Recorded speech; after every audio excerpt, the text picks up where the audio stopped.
Estonia suffered a massive cyber attack more than 10 years ago. The event was a defining moment for the country and the world's approach towards cybersecurity. And it all started with this statue.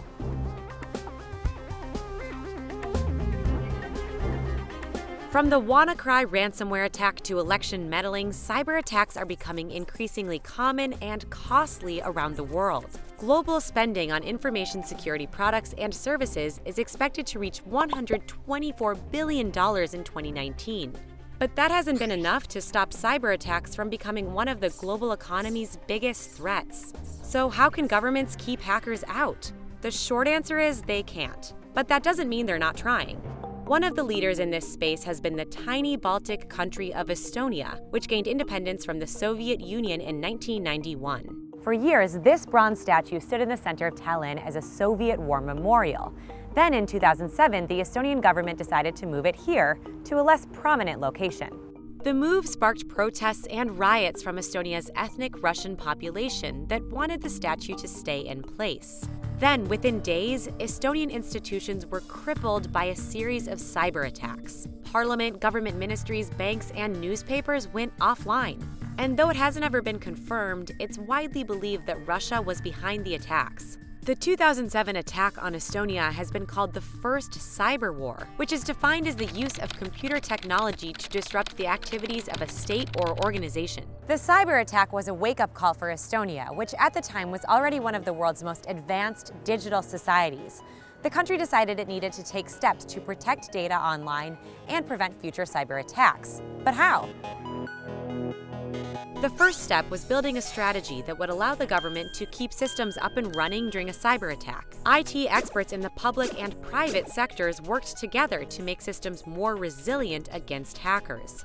One part of Estonia's strategy is a voluntary cyber defense league made up of hundreds of civilians, including IT professionals and young people who would mobilize during an attack. Estonia also decided to store copies of its information in a data embassy in Luxembourg as a backup in case there was a cyber attack on home soil. Which brings us to another key deterrent for cyber threats: international cooperation. NATO, the military alliance between North American and European countries, was a good place to start. In 2008, the NATO Cooperative Cyber Defense Center of Excellence opened here in Tallinn. Its goal? To enhance NATO's cyber defense capabilities. The center conducts large-scale cyber defense drills, sort of like digital military training, though it's not technically a NATO operational unit. It also put together a guide called the Tallinn Manual, which analyzes how to apply existing international law to cyber operations. In 2016, NATO allies agreed that a cyber attack on a member country could trigger the same military response as an attack in the air, on land, or at sea. EU-wide regulation has also upped the penalties against data breaches. The General Data Protection Regulation, or GDPR, that went into effect in 2018 gave EU regulators the power to fine companies that don't protect user data.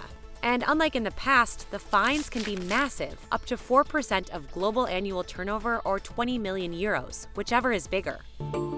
Still, many countries have not taken steps to prepare for cyber threats. The United Nations found half of its member states don't have a cybersecurity strategy in place.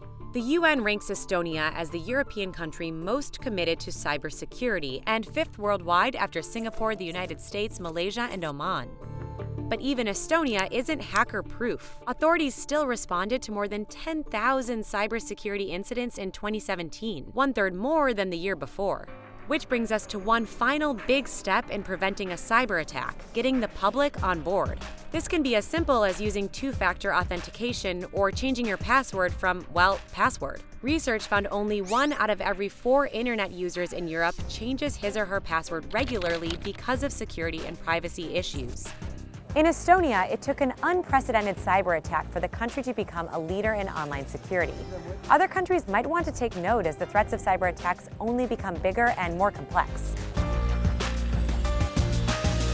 Hey everyone, Elizabeth here. Thanks so much for watching our video. Be sure to check out all of our other CNBC Explains over here and leave us any other ideas in the comments section. See you later.